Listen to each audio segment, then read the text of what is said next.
beste garaipen bat, baina ez dakitzen bat pilatzen ari zaren, baina egia da, aurten Euskal Herriko egutegian sentsazio oso onak pilatzen dituzula eta garaipenak ere pilatzen dituzula. Nola junda gaurkoa? Bueno, lasterketa polita, hasieratik ja talde bezala izan dugu beti lasterketa kontrolatuta, ja bigarren itzulian ja talde handi bat egin da aurretik, taldekide asko genuzkan hor aurrean, gero ja hasi dira tiraka finixerta eulen, eta gero, bueno, nik ez dute zer egin lasterketa osoan, bakarrik hori, aguantatzea, hor egotea, eta gero ja azken igoeran Adur Tapiaren gurpilan jarri naiz, eta bera egin du dena. Gero, hiru bakarrik geratu gara, igotzen, Iker Perezi harrapatu dugu, eta gero ja, bueno, esprinean jokatu dugu lasterketa osoa, eta bueno, ondatera da. Tapiaren gurpila jarraitzeko modukoa zela bazenekin edo sorpresa pixkat izan da?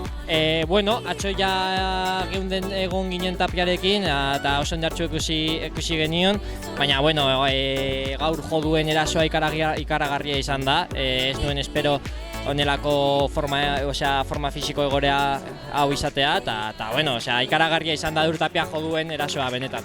Ilabete bat bakarrik falta da moraldia amaitzeko, eta ez dakit zenbat garaipen gehiago pilatzeko asmoarekin izango zara? Bueno, bai, beti asmo horrekin joan bar gara, beti mentalitate hori daukagu, ez da erraza badakigu, baina bueno, mentalitate hori izatea behintzat, bai. Hori onak. Mila esker.